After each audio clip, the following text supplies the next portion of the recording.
Good day! Today we are going to have the discussion on operations of functions. Our learning objectives for this topic are the following: perform addition, subtraction, multiplication, division, and composition of functions, and solve problems involving functions. Let us start. In economics, the profit in a certain product can be obtained by subtracting the cost from the revenue. So profit here is represented by P of x, cost by C of x, and revenue by R of x. So using a function model, we can write it as P of x is equal to R of x minus C of x. If the revenue is represented by the function R of x is equal to 125x, and the cost function is C of x equals 100x plus 1,500, how will you represent the profit? So here we have two functions, cost and revenue, that we need to subtract in order to get another function, which is the profit function. When a fundamental operation is applied to two or more given functions, a new function can be formed. So to perform operation, let f and g be any two functions. The sum, difference, product, and quotient are functions whose domains are the set of all real numbers common to the domain of f and g, and can be defined as follows. For addition, you have f plus g of x will be equal to f of x plus g of x. For subtraction, you have f minus g of x is equal to f of x minus g of x. For multiplication, you have f times g of x is simply equal to f of x times g of x. And for division, you have f divided by g of x is equal to f of x over g of x, where g of x or the denominator should not be equal to 0, so that the function will not be undefined. And the last one is the composition of function, to be discussed on the next video. Let's have the addition of functions. So given f of x is equal to 4x minus 5, g of x is x squared minus, and h of x is equal to x squared plus 5x plus 6, you are asked to find f plus g of x and g plus h of x. So let us solve this problem. Okay, so these are the given. So you are asked to find f plus g of x. So we know that f plus g of x is only equal to f of x plus g of x. So we simply add the function f, which is 4x minus 5, and g, which is x squared minus 4. So we just substitute it here. Since this is addition, all we have to do is to combine similar terms. So by arranging the terms in descending powers of x. So we will have here x squared plus 4x minus 9. So we combine negative 5 and negative 4, and we simply copy x squared and 4x. Okay, let's have example number 2. You are asked to find g plus h of x. Again, this is simply equal to g of x plus h of x, and g of x is equal to x squared minus 4. H of x is equal to x squared plus 5x plus 6. Okay, we simply substitute it here. So this is addition. So all we have to do is to combine similar terms. So x squared plus x squared, that will give us 2x squared. And then we copy positive 5x. And then we combine negative 4 and positive 6, that will give us 2. So the final answer will be 2x squared plus 5x plus 2. So that is the value for g plus h of x. Now, remember that addition is commutative. When we say commutative, the order of the addends does not affect the sum. So, whether you write h of x first before adding to and add g of x, it doesn't matter since you will still get the same sum or the same answer. So, the order does not affect the sum. That is commutative. Okay, let's have example number 3. We still have the same given, but this time you are asked to find f plus h of x and f plus h of 2. So how does these two unknown or two problem differ from each other? So this, for the first question, you are asked to find, or you are asked to add the two function f and h. For this one, you are asked to find first the sum of the function and then evaluate it at 2.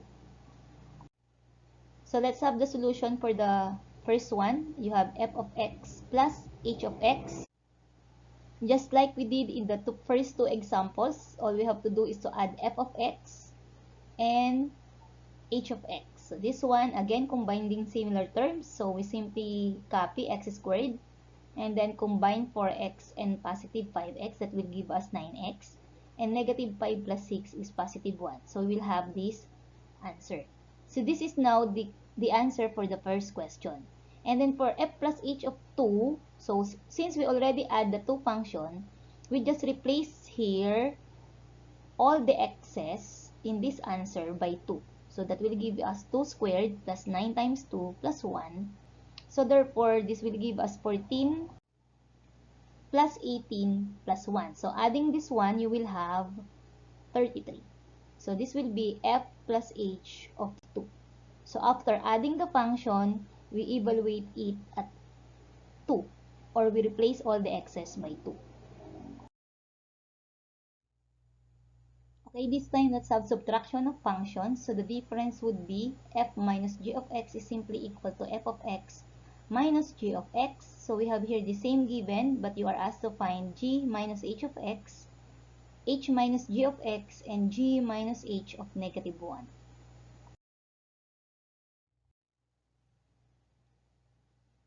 Okay, let us solve first h minus g of x. So again, this is only equal to h of x minus g of x. So substituting the value, we have here x squared plus 5x plus 6 minus the quantity of x squared minus 1. Okay, so this one, since this is subtraction, we know that in the subtraction of polynomials, we have to change the sign of the subtrahend. Same goes with subtraction of functions. We have to change the subtrahend or the sign of all the terms in the subtrahend. So this will become x squared. So we just simply copy this one. But for the subtrahend, we change this one. So that will become negative x squared. And then this will become positive 4. So after changing the sign, we simply combine similar terms. So we will have x squared minus and negative x squared. That will be cancelled out, or 0. And then copy 5x, and then we combine positive 6 and positive 4, so that will give us 5x plus 10. So this will be the answer for h minus g of x. Okay, for the second and third questions, we have here g minus h of x, and then you are asked also to find g minus h of negative 1. So let's subtract these two functions first. You have g of x minus h of x is equal to x squared minus 4 minus, again, the quantity of everything, x squared plus 5x plus 6. And then since this is subtraction, we change the sign of the subtrahend of each term here. So this will become negative x squared, negative 5x, and negative 6. And then we combine similar terms, so that will give us again x squared, and negative x squared will be 0. And then we copy negative 5x, and then we have negative 4 and negative 6. That will give us negative 10x. And then to solve for the second part, we simply substitute negative 1 to all the x's here, or to negative 5 times x. So that will give us negative 5 times negative 1 minus 10. So this will be positive 5 minus 10. So therefore, the value will be negative 5. Okay, you have to remember that subtraction is not commutative. Okay? Subtracting h from g is not equal to subtracting g from h. You will not get the same answer. If you still remember, our answer to h minus g is positive 5x plus 10. Here, we have g minus h is negative 5x minus 10. So, they are not commutative. Okay? The order of the two functions will affect the difference. Okay, so addition is commutative, but subtraction is not. Okay, this time let's have the number 6 example, you are asked to find f minus g plus h, which is combination of addition and subtraction. So we have here f of x is equal minus g of x plus h of x. So substituting the values of the functions, we will have this one. The first thing that you're going to do is to remove the parentheses. So for the first 4x minus 5, you just simply bring it down or copy. But this one is subtraction, so we have to change the sign of x squared and negative 4. So this will be negative x squared and positive 4. And then for this part, this is simply addition. So again, bring down all the terms. So we'll have this one. So we have 4x minus 5 minus x squared plus 4 plus x squared plus 5x plus 6. Again, combining similar terms, we will have negative x squared and positive x squared will be 0.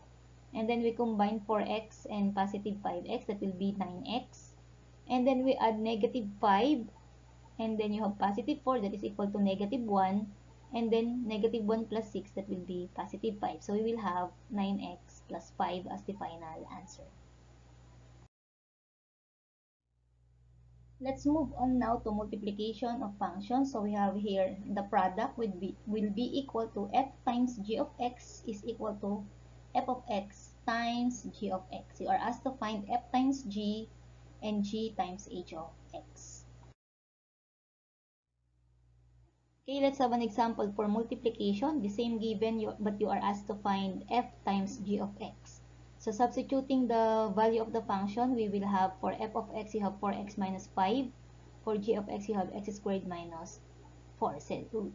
So we have here two binomials. Since this is multiplication, you can apply the FOIL method or you can do the distributive property. So we'll have here 4x times x squared. That will give us 4x cubed.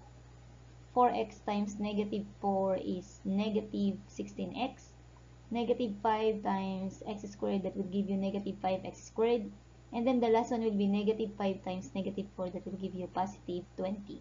And then you combine similar terms if there are similar terms, but if there is none, all you have to do is to arrange them into descending powers of x. So the final answer will be f times g of x, that will give you 4x cubed minus 5x squared minus 16x plus 20.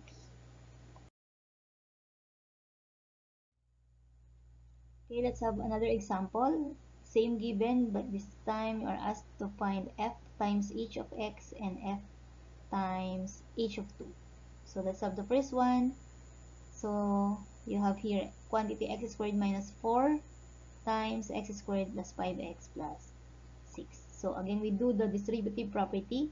We have x squared times x squared, that will give you x to the 4th. X squared times positive 5x is positive 5x cubed.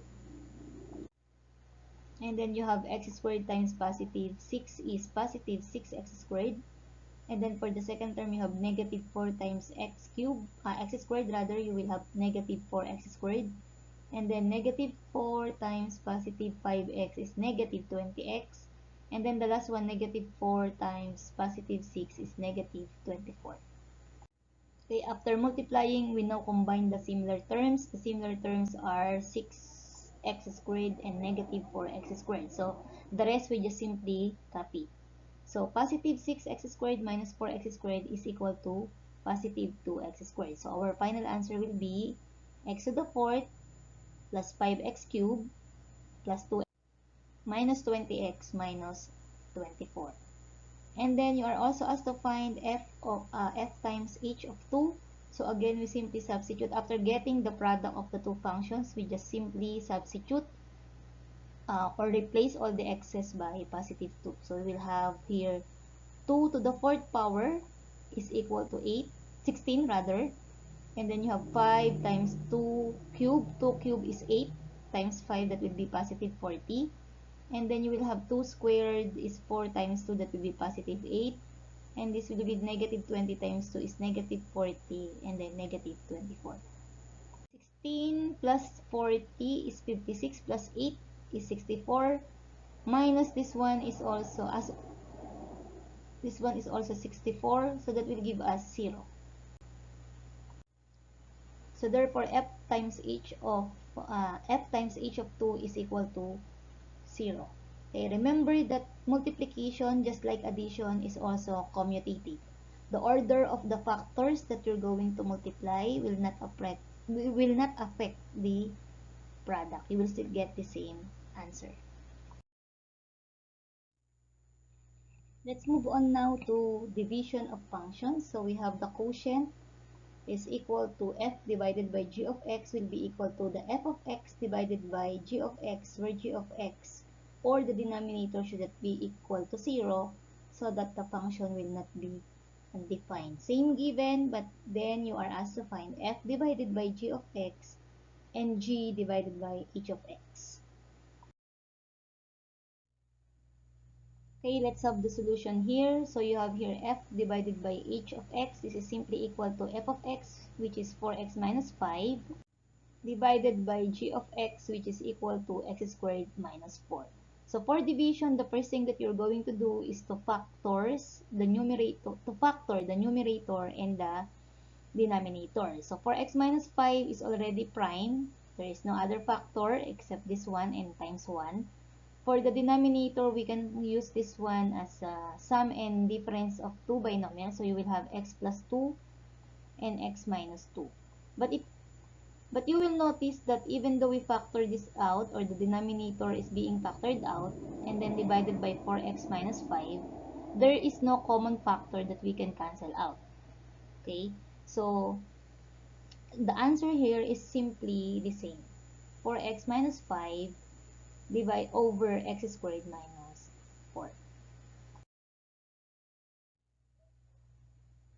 Let's have another example. This time we have g divided by h of x. So again, this is equal to g of x is equal to x squared minus 4, and h of x is equal to x squared plus 5x plus 6. Okay? So again, the first thing that you're going to do is to factor the numerator and the denominator. For the numerator, we have the sum and difference of two binomial, which is x plus 2 and x minus 2. And then for the denominator, you have, this is a quadratic trinomial. So you have learned how to factor a quadratic trinomial that would be equal to x plus 3 times x plus 2. So there is a common factor, which is x plus 2. So we can cancel this out. That will be equal to 1. And then the remaining factors will be x minus 2 divided by x plus 3. So this will be the quotient for dividing the functions f of x and g of x. Or sorry, g of x and h of x. Let's have another example. So we have here given f of x is equal to x squared plus x minus 12 over x squared minus 16, and g of x is equal to 2x squared minus 6x. You are asked to find f divided by g of x. So we just simply substitute the given. You have here this one. That will be, the resulting function will be a complex fraction. So the first thing that you're going to do is to get the reciprocal of the denominator and then proceed to multiplication. So this will be the resulting expression. So you have x squared plus x minus 12 over x squared minus 16, and then we get the reciprocal of this one, 1 over 2x squared minus 6x. And then we're going to factor each the terms or the expression in the numerator and the denominator. Okay, for the numerator here, this is a quadratic trinomial, and then this one is a square, difference of two squares ang given natin. So using the concept that we have learned in your junior high school mathematics, so trinomial, the factor here will be, for the quadratic trinomial, you have two binomials. You have x plus 4 and x minus 3. For the difference of two squares, you have two binomials, sum and difference of two binomials. So you will have x plus 4 and then x minus 4. So this is for the numerator and then the denominator. For this one, we will be using a common factor, which is 2x. So we will have 1 over 2x times the quantity x minus 3. And then we can cancel out the common factor. either vertically or diagonally. So this one, we can cancel x plus 4 vertically, and then this one is diagonally. Since, for as long as one is in the numerator and the other one is in the denominator, you can cancel that out. So the remaining terms will be, for the numerator you have 1, and for the denominator you have 2x and times x minus 4. We can simplify this one further.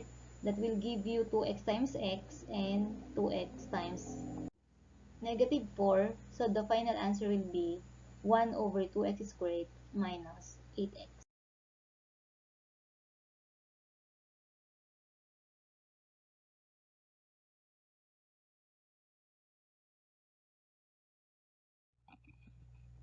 Okay, let's have this example. The same given, but this time you are asked to find g divided by f of negative 2. Okay, you can divide the function g, this one, by f. And then whatever is the result, you will replace all the excess by negative 2. But I will show you another solution on how to do it, since this is the same as evaluating by negative 2. So this is equivalent to this one, 2x squared minus 6x, the value of g of x, and then divided by f of x, this whole expression.